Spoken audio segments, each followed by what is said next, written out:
வணக்கம். சிவபெருமானது 64 திருவிளையாடல்களில் குண்டோதரனுக்கு அன்னமிட்ட படலம் நூலின் 7வது படலமாகும். சுந்தரேஸ்வரர் மீனாட்சி திருமண நிகழ்விற்கு வந்திருந்த அனைவரும் வெள்ளியம்பலத்தில் நிகழ்ந்த இறைவனாரின் திருநடனத்தினை கண்டுகளித்தனர். பின்னர் அனைவரும் அறுசுவையுடன் கூடிய திருமண விருந்தினை உண்டனர். திருமண விருந்தினை உண்டவர்களுக்கு பாக்கு தாம்பூலத்துடன் பரிசு பொருட்களையும் தடாதகை வழங்கினார். அப்போது சமையல்காரர்கள் தடாதகையிடம் விரைந்து சென்று, அம்மையே, திருமண விருந்திற்கு தயார் செய்த உணவு வகைகளில் 1000ல் 1 பங்கு உணவு கூட காலியாகவில்லை, இப்போது என்ன செய்வது என்று கேட்டனர். இதனை கேட்ட தடாதகைக்கு, இத்தனை பேர் உணவு உண்ட பின்னும் திருமண உணவு மீதி இருக்கிறதா என்ற ஆச்சரிய எண்ணத்தோடு, அதிகமாக உணவு ஏற்பாடு செய்திருக்கிறோம் என்ற கர்வமும் தொற்றிக்கொண்டது. சமையல்காரர்கள் கூறியதை கேட்ட தடாதகை சுந்தரேஸ்வரரிடம் சென்று, ஐயனே, திருமணத்திற்கு 30 முக்கோடி தேவர்களும் இங்கு வந்தனர்.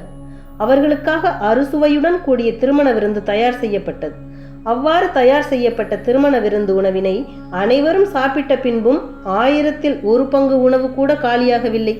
வேறு யாரேனும் தங்களை சார்ந்தவர்கள் உணவு அருந்தாமல் இருந்தால் அவர்களை உணவு உண்ண அனுப்பி வையுங்கள் என்று பெருமையும் கர்வமும் பொங்க கூறினாள். தடாதகை கர்வத்துடன் கூறியதை கேட்ட சிவபெருமான் ஒரு திருவிளையாடலை நிகழ்த்த எண்ணினார். அவர் தடாதகையை நோக்கி புன்னகையுடன், உலகில் பெறுதற்கரிய செல்வங்களையெல்லாம் நீ பெற்றுள்ளாய். கற்பக விருட்சமும் உன்னுடைய செல்வ செழிப்பிற்கு முன்பு தோற்றுவிடும். உன்னுடைய செல்வத்தின் அளவினை அறிவிக்கவே இவ்வளவு உணவினை தயார் செய்ய சொல்லி உள்ளாய். ஆனாலும் அறுசுவை திருமண விருந்தினை உண்ண பசியால் களைப்படைந்தோர் யாரும் எம்மை சார்ந்தவர்கள் இல்லை என்பதே உண்மை. நான் இப்போது என்ன செய்வது என்று கேட்டுவிட்டு பின் பக்கத்தில் நின்றிருந்த குண்டோதரனுக்கு வடவைத்தீ என்னும் பசி நோயினை உண்டாக்கினார். பசி நோய் வந்ததும் குண்டோதரன் பசியால் தளர்ந்த உடலுடனே, ஐயனே, எனக்கு பசிக்கிறது என்றான். இதனை கேட்ட இறைவனார், தடாதகை, எனது குடையினை தாங்கி வரும் இந்த பூதகணத்திற்கு 1 பிடி உணவு என்று கூறினார். இதனை கேட்ட மீனாட்சி, 1 பிடி உணவு என்ன, வயிறு நிறைய திருமண விருந்தினை குண்டோதரன் உண்ணட்டும் என்று கர்வத்துடன் கூறினாள். குண்டோதரனும் பசியோடு திருமண விருந்து நடைபெறும் இடத்தினை நோக்கி சென்றான். திருமண விருந்து நடைபெறும் இடத்தினை அடைந்த குண்டோதரன் அங்கிருந்த சமைத்த அறுசுவை உணவுகளை எல்லாம் ஒரு நொடியில் விழுங்கினான். பின் அங்கிருந்த காய்கறிகள், பழங்கள், கரும்பு, தேங்காய், அரிசி, நவதானியங்கள், சர்க்கரை என கண்ணில் பட்ட எல்லா உணவுப் பொருட்களையும் உண்டான். அப்போதும் அவனின் பசி நோய் தீரவில்லை.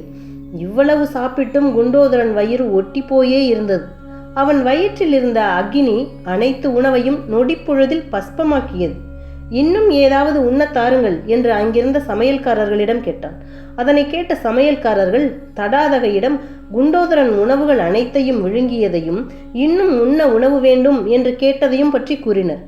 இதனை கேட்ட தடாதகை சுந்தரேஸ்வரரிடம் சென்று தயங்கியபடி எப்படி தொடங்குவது என்று தயங்கி நின்றான்.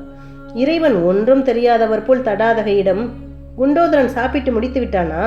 மற்ற பூதங்களுக்கு ஆள் அனுப்பியிருக்கிறேன், இதோ வந்து விடுவார்கள், சற்று பொறுத்துக்கொள் என்றார் இறைவன். இதனை கேட்ட தடாதகை, ஐயனே, நான் என்னுடைய செல்வத்தால் உலகத்தினர் அனைவருக்கும் உணவளிக்க முடியும் என்று கர்வம் கொண்டிருந்தேன். ஆனால் தாங்கள் 1 பிடி உணவு சாப்பிடச் சென்ற குண்டோதரனின் பசியை என்னால் போக்க இயலவில்லை, என்னை மன்னியுங்கள் என்று கூறி சிவபெருமானை சரணடைந்தார். சிவபெருமான் இந்த திருவிளையாடலை செய்து இதன் மூலம் உலகிற்கு அளித்த நன்மை, இறைவியே ஆனாலும் தன் செல்வத்தை எண்ணி கர்வம் கொள்ளக்கூடாது. கர்வம் கொண்டால் உள்ளதும் அழிந்து போகும் என்ற கருத்தினை அனைவரும் அறிந்து கொண்டு யாரும் கர்வம் கொள்ளக்கூடாது என்பதை இந்த திருவிளையாடல் மூலம் அனைவருக்கும் உணர்த்தினார்.